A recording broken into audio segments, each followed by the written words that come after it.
yung resulta ng glow up mo, hindi yan nakasalalay sa ibang tao. Nakasalalay siya sa'yo. Okay. Kasi kahit anong sabihin ng ibang tao, kahit gaano ka pa nila i-down, gaano ka pa nila laitin, at the end of the day is ikaw ang magtatrabaho para gawin mong totoo yung pangarap mo at yung glow up mo. Okay. And if ikaw ang tipo ng tao na madali kang matinag sa ibang tao, mahihirapan kang umusad sa glow up. Dahil darating ang panahon na meron at merong may ayaw sa'yo at meron at merong hindi magagandahan sa'yo kahit gaano ka pa kaganda physically. You cannot please everybody. Nakita ko yan kahit nga si Miss Grand International Emma Tinlao may basher eh. Miss Grand International na yun ha. Okay? So, life is just, how you see it, yung perspective mo. Marami kasing gustong mag-glow up, pero kulang sila sa motivation, especially internal motivation. They are always looking for the validation of other people, and that's very dangerous, no? Kasi ang likes, ang shares, ang comments, ang followers, even people who admire you if you're not into social media like I do, nababawasan yan. Okay, people change, okay? And the only thing that should not change is how you love yourself. Okay? Because at the end of the day, no one's gonna do it for you. Sabi nga kahit si God hindi niya gagawin yan para sa iyo. Meron akong podcast na pinakinggan. He's from an Indian guy and sabi niya na God will not lift a finger for you. If it has not happened yet, it means you are not doing the work. Kasi ang Diyos, tutulungan ka niya to a certain extent. Pero ang tutulong sa'yo at the end of the day is just yourself. You're alone. Your family and your friends are just support system na very inconsistent din. Hindi rin sila nandun dahil may sarili din silang buhay. Di ba? May kanya-kanyang buhay kahit best friend mo pa yan. So if you are someone who's always constantly looking for assurance from others, you have to stop that. Because a glow up is a very long process. And you need perseverance, discipline, effort, and faith. Lots of it. One thing I've noticed about pretty people is that they operate on a high vibrational state. Okay. So, kailangan high vibration ka. Kasi pwedeng maganda yung mukha mo, pero mapakla, yung walang appeal. Okay? So, yun yung sinasabi ko sa inyo guys, na you have to fix your inner state and not just your outer state. Kasi pwedeng gamitin mo lahat ng skincare if you're not lucky enough. Kumbaga hindi ka swinerte sa mga ginamit mo na skincare or supplements, is hindi talaga magma-manifest yung glow up. Ganon kasi siya. May elements yan ng luck, okay? Sabi nga nila is, money is energy and beauty is also energy. So, pataasin niyo yung mga vibration niyo. Pero yan, magbibigay ako ng tips niyan sa mga susunod na lang na videos. Don't forget to follow. How will you know your personal style? Okay. Paano mo nga ba malalaman kung ano yung estilo mo sa pananamit? Okay, kasi iba-iba po tayo ng panlasa or iba-iba tayo ng taste. Meron yung mga clean girl, meron yung mga elegant, meron naman yung youthful, edgy, meron yung mga medyo mas adventurous sila sa clothing nila. Okay? Unang-una is yung self-knowledge. Like, do you know what you want? Alam mo ba yung favorite colors mo? Alam mo ba yung mga gusto mong fabric? Pag tumitingin ka sa mga magazines, alam mo naman na kung ano yung mga, ay, like ko to. Most likely, yun yung personal style mo. Ay, like ko to, gusto ko to. Ganda nito. 'Di ba? Okay. And then also your body type. May mga damit na binabagayan ang bawat body type. Okay. Tapos pumili ka ng mga colors na may neutrals, merong pastels, may ano. Depende pa rin yun kung ano yung gusto mo as a person. Then mabubuo mo yung personal style mo. See? Kasi as much as I want to talk about elegant, elegant, elegant, not everybody likes the old money style. Kasi iba-iba tayo ng gusto sa buhay. At iba-iba tayo ng komportable na suotin. See? So, sana may natutunan and that's it for today. Anong gagawin mo kung yung ibang activities sa iyong self-care ay hindi mo magagawa dahil sobrang busy mo? Lalo na ngayon na pa-December na, grabe yung mga errands at hindi naman talaga madali ang time management. So, simple lang, tomorrow is another day, bawi ka na lang bukas. For example ngayon, talagang sobrang busy ko. Hindi na kinaya na isingit ang workout, okay. So, ang gagawin ko, babawi na lang ako bukas. Kasi if you stress yourself out with the things that you cannot do, you would not enjoy the activity anymore. Dati kasi talaga, 'pag hindi ako naka-workout kahit isang araw lang, halos everyday ako nagwo-workout, 'di ba? Talagang grabe yung ano ko sa sarili ko, parang grabe yung pagdisiplina ko sa sarili ko kasi nga nakakaano na, ay bakit naba-bother ako na, ay bakit hindi tayo naka-workout? Saan ka nagkamali? Yung mga ganong dialogue, okay? Which is hindi pala maganda yung gano'n. Kasi there are days talaga that's not easy for us to do so many things in one day. And sometimes we need to be kind to ourselves, no? Yung pressure kasi na binibigay natin minsan sa sarili natin, nanggagaling talaga sa sarili natin, hindi sa ibang tao. Okay? Because we live in a society wherein people always wants a performer. People always want someone who is kumbaga efficient, yung lahat ng ginagawa tama, ganyan. We live in almost a perfectionist type of society na pag may konti kang mali, i-judge ka. Ganon din yung ano, ganon din ako sa sarili ko. I'm a per- I criticize myself a lot. And na-realize ko na, hindi pala dapat ganun. Dapat pala, pag nag-aano ka na may hindi ka nagawa, is, kailangan, kain ka pa din sa sarili mo. You can do better tomorrow. Just do it tomorrow if you can today. Ganun. So be very careful of how you talk to yourself, no? Kasi sometimes the world is not kind na. And ikaw na lang minsan ang kind sa sarili mo. So wag mo nang alisin yun. Yun ang mga na-realize ko talaga. Especially this year. Kasi ako, military training yung ginawa ko sa sarili ko talaga. And it was not a joke ha. Yung military training na kahit umuulan, nag-workout ako sa labas. To the point na nagkakasakit na ako. And yun ang na-realize ko. Be kind to yourself. Because at the end of the day, you live with yourself 24/7. Attention goes where energy flows. What you focus on grows in your life. Yun ang ibig sabihin niya nung attention goes where energy flows. Kung nakafocus ka sa pagpapayaman, pagpapaganda, yung mga pinapanood mo, nakafocus din doon. Okay, hindi yung puro love, puro kabit-kabit, puro chismis, na walang kakwenta-kwenta. Okay, buti sana kung magaganda yun yung pinagchichismisan. So, there's a shift. There should be a shift in mindset. And there should be a change internally before you can change externally. And this is what many people always forget about a glow up. That a glow up, before it becomes a reality, marami ka talagang babaguhin. This is why many people fail. Many women fail in their glow up. Because they don't understand basic principles. They don't understand basic realities or laws of life. Malamang kung nakafocus ka sa pagpapayaman, edi malamang yayaman ka din. Wala pa akong kilala na yumaman or gumanda na nag-focus sa love or relationships. Karamihan sa kanila talagang they just have a one-track mind. It's either yayaman sila or nothing. It's all or nothing. Or gaganda sila, it's all or nothing. If you are like paganyan-ganyan, it's most likely not gonna happen. Because people in the middle are playing it safe. That's the truth. Beauty is part of the lifestyle of Russian women. It is actually ingrained in their lifestyle. Ang pagpapaganda ay parte ng buhay nila. Makikita mo yon with their habits like going to the sauna or cold plunges, eating berries, drinking tea. So kung titingnan mo yung habits ng Russian women, lahat ng ginagawa nila akma at konektado sa pagpapaganda. Kasi nga, part na yon ng buhay nila. Kaya sinasabi ko sa inyo na build habits so that it will be part of your lifestyle. Hindi madaling mag-build ng habits, pero once na-build mo yon, parte na yun ng pang-araw-araw mong kabuhayan. Kabuhayan. No, mali. Buhay. Okay? So, pagpasensyahan nyo na. May sakit pa talaga ako, pero pinilit ko lang talagang mag-podcast ngayon. So, yun. Beauty can obviously open doors for you. Okay? Especially in career. Okay? In your career. However, beauty alone is not gonna keep those doors open. You really have to develop other skills and qualities. Okay, I'll give you a perfect example, no. Alam mo sa show business, yung mga nagtagal talaga or sa modeling, kung sino yung mga naka-reinvent ng sarili nila are good-looking people who have other good qualities besides their looks. Okay. Lucy Torres Gomez was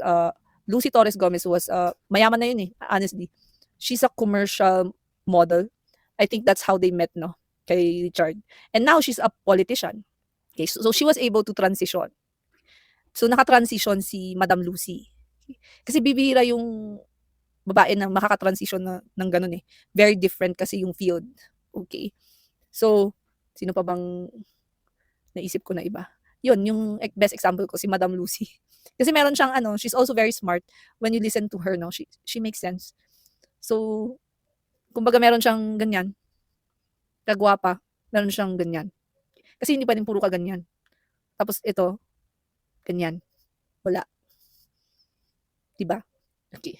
So, yun ang gusto kong sabihin. And you know what's funny, no? Ang dami-daming magandang artista, especially during the early 2000. Yun. Claudine Barreto, yun, sila, Christine Hermosa. Pero yung mga nagtagal are people you do not expect na magtatagal. Okay, these are people who are not really super good looking. Pero sila yung nagtagal versus the very good looking ones. Okay, kaya doon mo makikita na ay hindi pala enough yung ano no, yung maganda ka no. Kailangan may ibang qualities ka. Kasi may mga artista ano hindi sila tumatagal. Yung tumagal pa talaga yung hindi ka nagagandahan. Hindi na ako nagjo-joke. Ayoko lang magbanggit ng ano eh.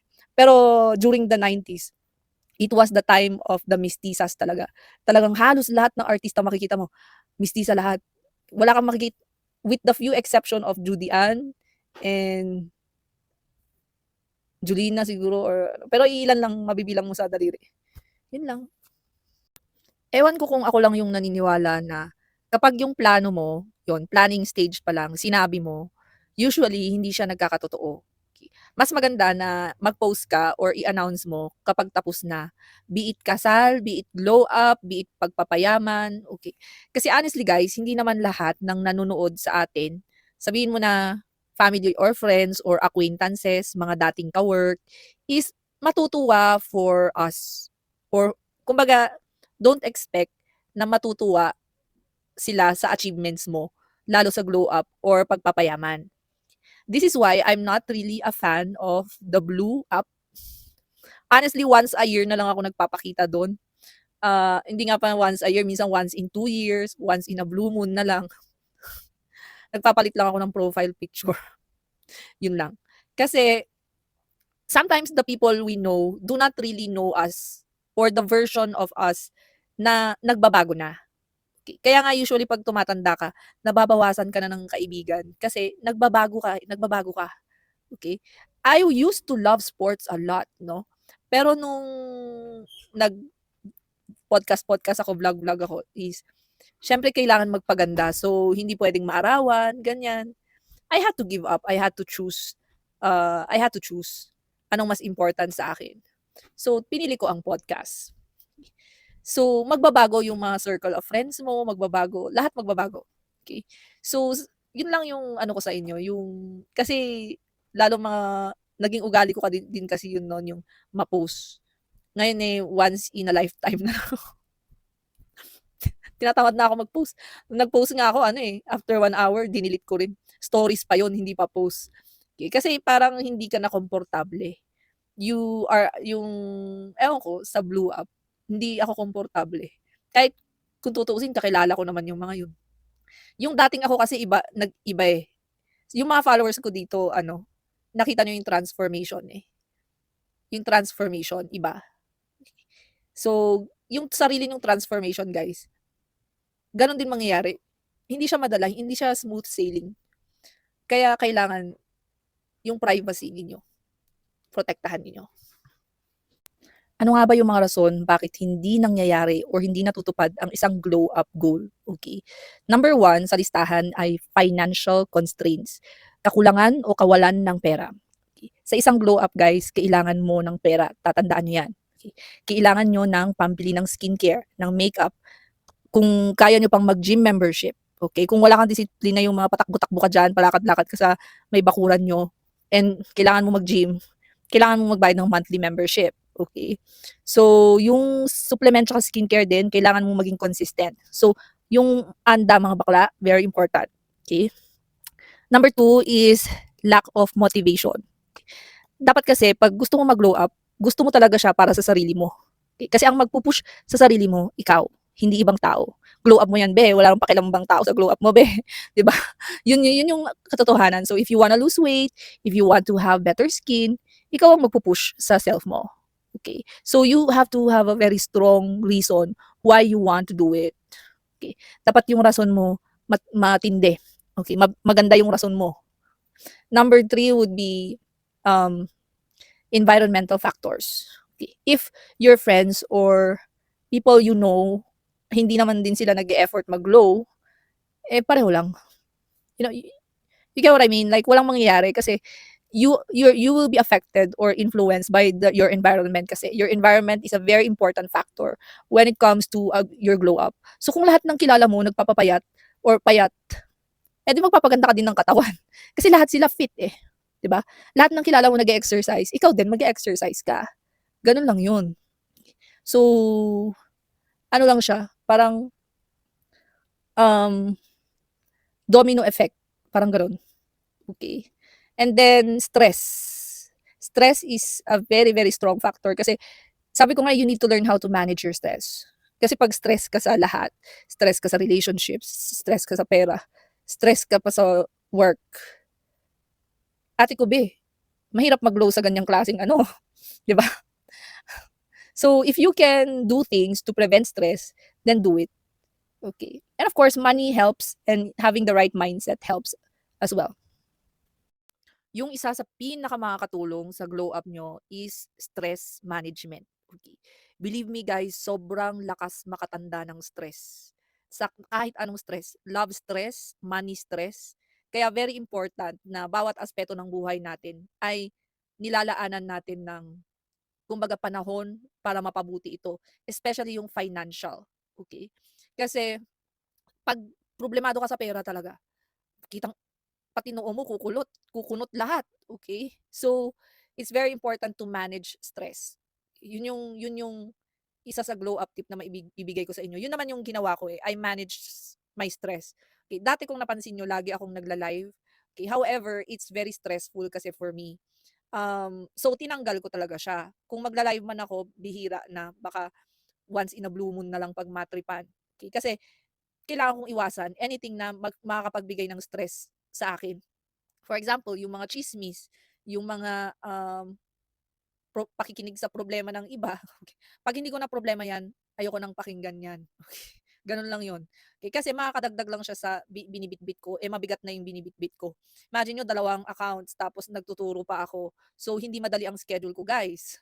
After an hour meron na akong tuturuan. So, gano'n siya. And then another one would be combination of skincare and supplements. Yun naman ang ginawa ko, nag-trial and error talaga ako when it comes to the supplements.